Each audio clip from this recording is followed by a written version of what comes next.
Hi, I'm Dan Costa, editor-in-chief of PCMag.com, and welcome to Fast Forward, where we have ongoing conversations about living in the future. Today we're going to talk about the state of the internet itself. And I'm here with Mark Surman, the executive director of the Mozilla Foundation. Now, you probably know Mozilla as the authors of Firefox, a browser that's used by millions of people around the world. But they have a philanthropic foundation as well that does some very interesting work, including the State of the Internet Health Report 2018, the first ever report. We're going to get into some of the details here. Mark, thanks so much for stopping by today. Happy to be here, Dan. So this is the first ever report, but you did leak or release a prototype last year. What is the report this year, and what makes you great doctors for the state of the internet? Well, really what we talk about is a look at the state of human life on the internet. And we actually think of ourselves more of ecologists than doctors. The internet is this big living ecosystem. Partly it's technology, partly it's us. And Mozilla's really always been committed to that, connecting to really being deep and expert in how the web works. I mean, we invented a lot of web standards, have been real pioneers, but at the same time think about what's human life on the internet going to look like and how do we actually make sure there's something good for everybody. So what is the state? Is it healthy? Is it sick? Which way is it going? Up and down. I mean, I think that's the thing with most ecosystems. And, when we start to do stupid things, they get worse. Mm-hmm. Certainly, if you see the headlines, looks like a pretty unhealthy year for the internet. Mm-hmm. You haven't had the head of a tech company in front of Congress, or the Senate, like we're going to have today. And I would say on the question of, say, data protection and the question of sort of like the centralization of power in the hands of a few tech companies, I think that's bad. It's not a healthy place. But there's other things, we're moving to the point where I think we're over 3 billion people on the internet right now and headed to 5. I mean, we are all connected. This is not a place where that's a question anymore. And we all get a lot out of the internet.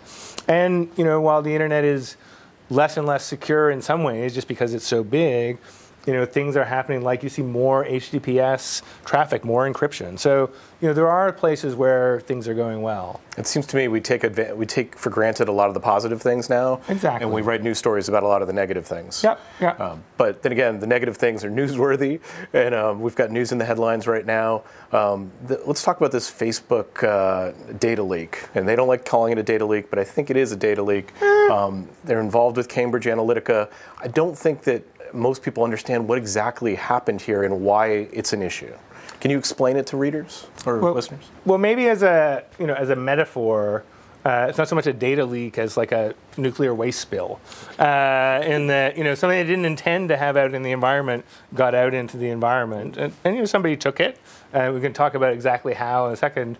But why that's actually a good metaphor for it is, nuclear waste also has a half-life, and the data is out there. And so it's not just about Facebook's current practices, it's the fact that whatever it is, 87 million people, that's today's number. Who knows what tomorrow's number are going to be. A lot of detailed data is out there.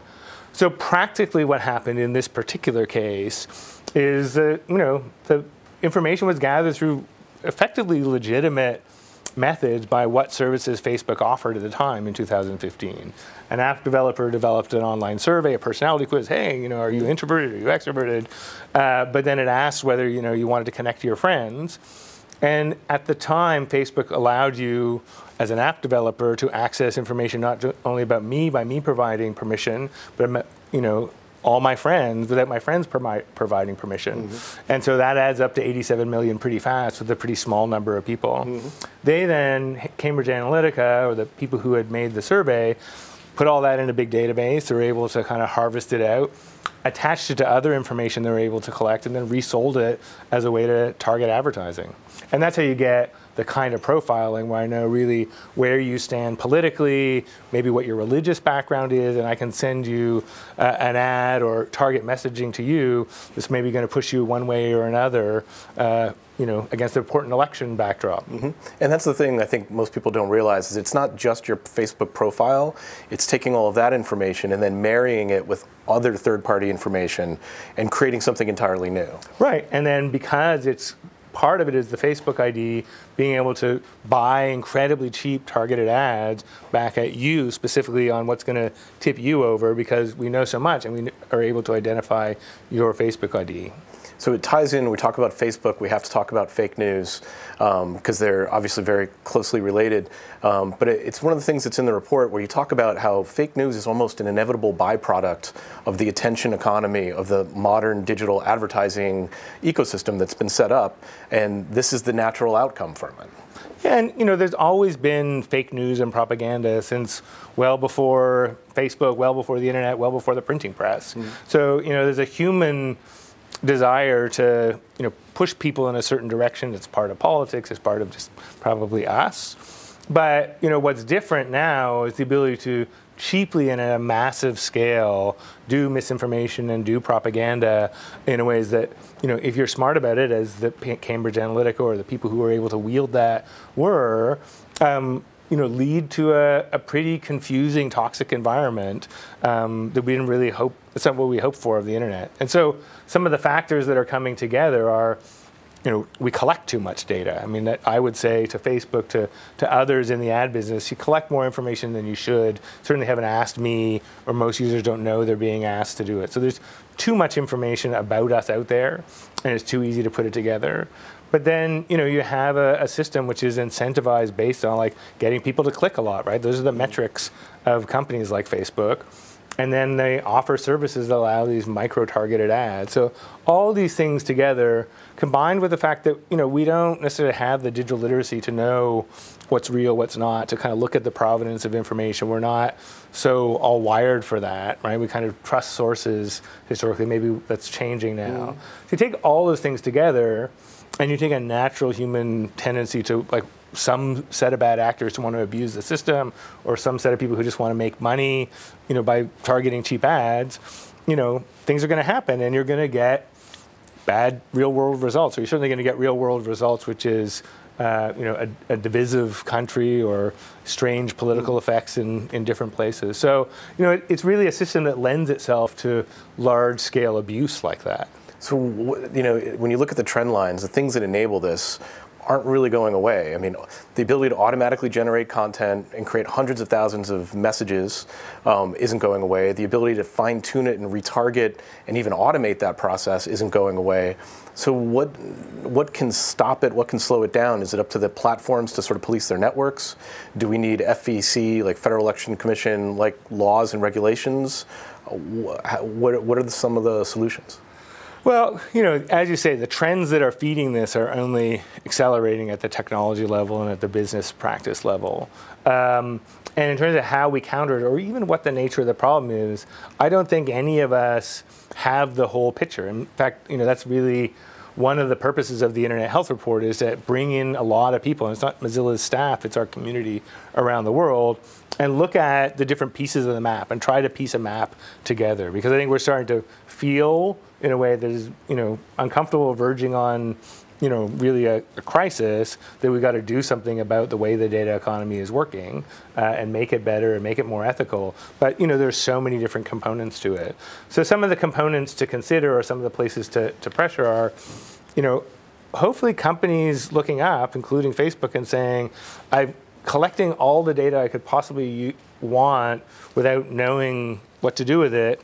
That's a risky business, right? I've got a toxic substance on my hand, and adopting what we talk about as lean data practices. So if you think about it as on a spectrum, lean data versus fat data, collect the data you want as opposed to something that's really bloated. So hopefully that's something that the industry can choose. But the other two things I would say is governments who really could regulate it in the wrong way. We've actually already seen that in Europe in response to some of these things, with sort of Germany's demands that Facebook and others become the content police. I don't think that's the right kind of regulation, but we will see regulation, so government's being smart about it. But then the thing that we really would invite people to do is tell the platforms what you want, right? They made the internet, they made Facebook, or they didn't make the internet. They made Facebook, Mozilla they can fix it. We made the internet. Oh, Al Gore made the internet. Yeah. But the idea is it can be fixed, and as customers, we could really say this is what we want. I mean, if you think about it in other industries, in the 90s, Nike was horrible in labor practices, and their customers said, "That's not I want your shoes, but I don't want those labor practices." Now, Nike is a great corporate citizen. If you take the kind of parallel where there's fair labor and there's sweatshops, there's lean data and there's fat data. Facebook or other companies can make that turnaround, and us as citizens saying, or us as users saying, we actually want choice and we want you to collect less data, that's actually potentially a very powerful way to go forward. Yeah, there's PR consequences. I mean, certainly Facebook stock price has taken a hit. Yeah. And then what I'd like to see is just companies responsible legally for managing and holding this toxic waste. Yeah. Like if if somebody dumps toxic waste, they could be legally responsible for the effects of that. We haven't seen that in the data space with Equifax basically walking away from a massive data breach. Yep. There's no consequences. And this is what's complicated, right? Is it's not designed to be toxic waste, and data is not bad. I mean, that's that spectrum of not all data is bad. Data does a lot of great stuff for us. It's a part of the power of the world we've built. But as too much of it accrues, as it gets into the wrong hands, it does become toxic waste, and often without us thinking. And so planning for that is really key, and possibly regulating for that and making sure there are consequences. As I'm sure things are potentially going in that direction in Europe. Yeah, the GDPR. General Data Protection Regulation. General Data Protection Regulations. Which, as a publisher, we have to be compliant because some of our readers are in Europe. So we basically have to bring all of our data policies into compliance with the European rules. In the US, we don't have rules that are that strict. Do you think that we should emulate that and sort of do something similar over here? Well, we'll see whether the GDPR can have the kind of effects that we would hope, but it's pretty ambitious and it's pretty different. And so if you think about some of the ills that we talk about in the Internet Health Report, one is no real competition. And so part of the challenge with somebody like Facebook is that they own the whole social media marketplace pretty much, or at least of that type of social media network. It's almost impossible. It's a great Tim Wu article in the Times last week talking about the real problem here is competition. So if the GDPR forces interoperability or data portability, where I could take my Facebook account and go to something new or something independent or something nonprofit, maybe that will solve some of those problems with competition by forcing competition at a technical level. And similarly, it really gives users a lot of control over saying what information they do or don't want collected, which may be a way to kind of move towards lean data and away from fat data. So, there's some promising things there. If it can be successful, and regulation is tricky and it has unintended consequences, I do think that's the kind of thing we should be looking at, not just in the US, but everywhere. So the report has a massive amount of data inside of it, a massive amount of research from a diversity of sources. You've gone through all of it. What in there surprised you? Was there anything that you were like, wow, I thought this was going to be one way, but it turns out it was another way? That's a good question. I think the things that surprise me are not so much surprises as like, oh my gosh, like this thing is real. So, when you think about there being, in the next 2 years, the predictions are 30 billion connected devices, right? Like 30 billion, Alexas and web camera, little CCTVs or refrigerators connected to the internet or whatever. I mean, that's just huge. We were moving into, at least in the wealthier economies, moving into the matrix in some way, right? We're surrounding ourselves with sensors and devices. And again, not all of that's bad. A lot of the stuff we want. But what is that going to mean? The amount of data collected today by Facebook is nothing compared to what we're going to be collecting about ourselves in 2 or 5 or 10 years as we live in this censored environment. Yeah, it was, these numbers have been around for a while about that Internet of Things, and it used to be a very abstract concept. It's not anymore. Super real, right? We're living in it. We see the devices every day. And one of the things that we don't think about, and I don't have a stat on this, is just how many of those 30 billion devices have microphones and how invisible microphones are. I mean, we often put tape over our cameras on our laptops or iPads or whatever, but we don't think about, we're probably all carrying 2, 3, 4, 5 microphones at any given time. And who's got access to those microphones? How secure are those microphones? The number one question I get whenever I start talking about privacy is, can your phone microphone be activated remotely? Can the government turn on the microphone on your phone? And well, someone can. I was like, technically, it's possible. Yeah. I think it's happening.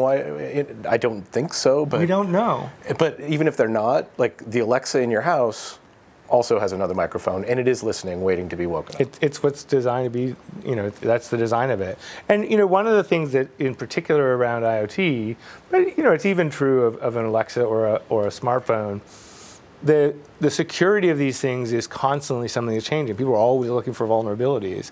And especially as we have more cheap IoT devices created by people who aren't the big tech companies, those people aren't as experienced with security. So you got 5 things in a microphone in your house made by some small company in Shenzhen or an appliance manufacturer, who's watching out for the security of those? Yeah, and we're at the first level now where those devices, like the Mirai botnet, is commandeering those devices in order to do denial of service attacks. That's a pretty dumb attack. Yep. It's going to be able to do something much more sophisticated going forward because most of these companies don't have chief security officers. Yeah. They don't have any thought to security at all because they're just trying to move as many units as possible. And it's because there's no repercussions. I mean, the 2 concepts that Bruce Schneier, who's a security genius and all this stuff, talks about is the attack surface for those vulnerabilities being much huger. If you've got 30 billion devices, even if a percent are insecure, the target is just bigger and easier to hit. And the other is that in many ways that the damage created by that is an externality, like an environmental externality that, with pollution. Nobody has to pay for it who's, doesn't have a chief security officer if I'm a small company. And so somehow, it's probably another place that some level of regulation at least needs to be talked about. So we talk about the internet getting healthier or unhealthier. We got to talk about net neutrality. Major changes in the last year. And so net neutrality protections have been rolled back. It doesn't look like we're going to get any kind of protections. And vendors can pretty much do whatever they want.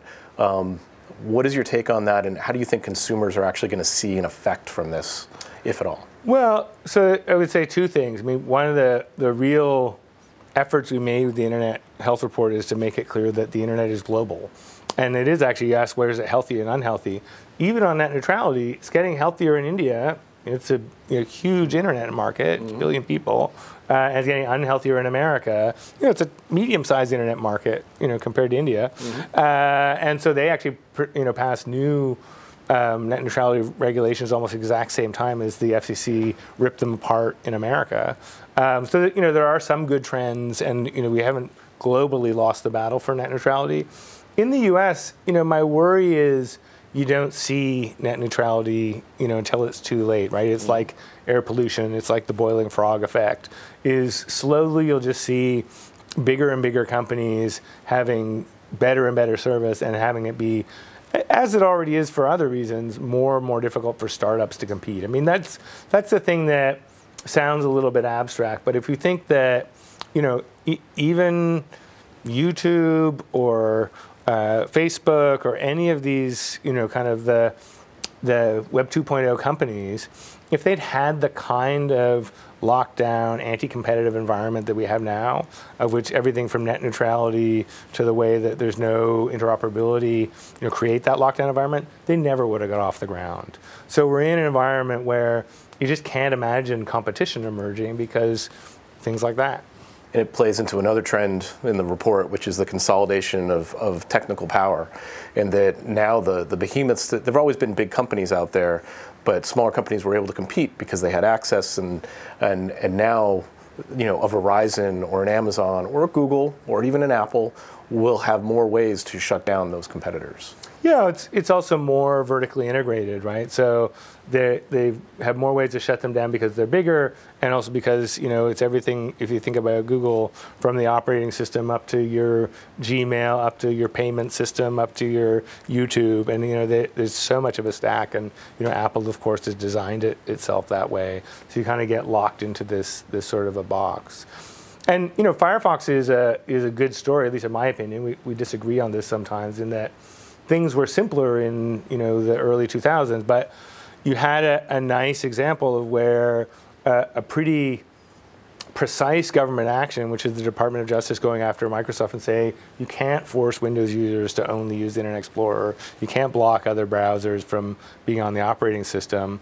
And at the same time, this upstart open source project, which became Firefox, it was Mozilla, just as Microsoft's kind of being forced to open things up, emerges. And so you need both of those things, right? We need to open up the markets, and then you also need an entrepreneurial spirit to come and create alternatives. And I think people think back now, and they're like, who's afraid of Internet Explorer? And they don't think of it as a real threat. But if you think back to what it was then, and what Windows was then, like even people aren't afraid of Windows of the market. And without that ruling, Firefox would have had a harder time. Yeah, for sure. Without that, Google would have had a harder time. Yeah. Chrome may not have come out. Like you might not have Facebook. You might be watching, Microsoft Book. Yeah. Which I think they're telling. The Surface Book's selling very well. There you go. But so people are listening to this. We can go into all these different things. Before I get to my closing questions, I want to give you the opportunity. If people hear, if they read the report, if they hear about the concerns that you have, how can they get involved and how can they make a difference? Well, there's a million ways in that the internet is a human system. It was built. Facebook was built by Facebook, they can fix it. But the internet really still is built by all of us. And so I think imagining where's a piece of the internet you care about and what can you do to make it better for you, but also make it better for everybody. I mean, at its best, the internet is still a big open source project. And so, whether that's teaching somebody something technical, if you happen to be technical, whether that's just thinking critically about the choices you're making about software, or frankly, as I said earlier, going to the companies where you may love their products, but you don't love how they treat your data, and telling them so. I mean, I think citizens are actually and users are a much faster route to addressing some of these problems if we tell companies that we care than government regulation. We need to have a conversation with them. All right. Well, that's what we do right here on the show. Excellent. I'm going to ask you my closing questions. Obviously, this report is filled with concerning technology trends, but out of all of them, is there a technology trend that concerns you the most? I think that, that so much of what's concerning is the unknown, which I guess it's easy to always be afraid of the unknown, but, we see with Cambridge Analytica, it wasn't Facebook's intent for, the platform to get used that way. But, having that level, that amount of data about us and those kind of services ends us up where we are. And so, if I think about the technology trends of continued consolidation and the use of the data underlying all the big platforms, Amazon, Google, Facebook, to build AI, that combination of really a consolidation of power over the data and that being the fuel of the AI future, I think there's got to be unintended consequences there that are pretty scary. Yeah, this is the first time I think we've seen Facebook really humbled and they know that they don't have the right answers. Yeah, none of us do, but let's talk. Yeah. Is there an innovation that you or a product that you use every day that still inspires wonder? Well, it's kind of my job to say, but it's actually true, the internet. I mean, the fact that it has had the resilience to still be an open system, underneath it all, it is something that if I want to just set up my own website or do something new, it's still possible, right? I mean, and that was such a wonder that we haven't had that kind of freedom to innovate and express ourselves at this scale ever in the history of humanity. So that's, it's still a pretty cool invention, the internet. It's pretty good. And I love it when I see all the things people do, and I love it when I connect to my kids over them. I had to be in Chicago for a meeting at the beginning of the year. On the one day my two sons were doing a really cool concert in a bar where my son was back for Christmas.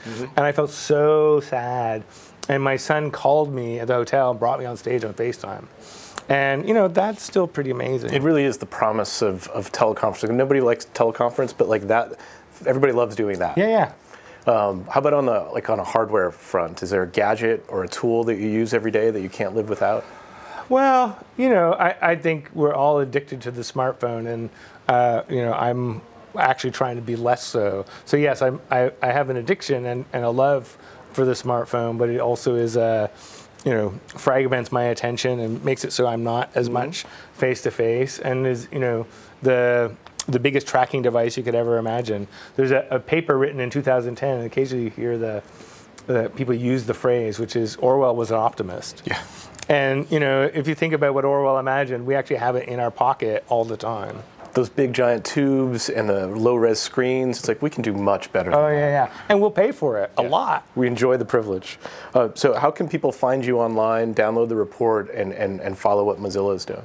So obviously Mozilla.org is a place to go. It's actually been there for 20 years as of 2 weeks ago. We just actually updated our manifesto and a bunch of things that have been there for a while. So Mozilla.org is always a good place to go. We're at Mozilla on Twitter, and then the Internet Health Report is internethealthreport.org.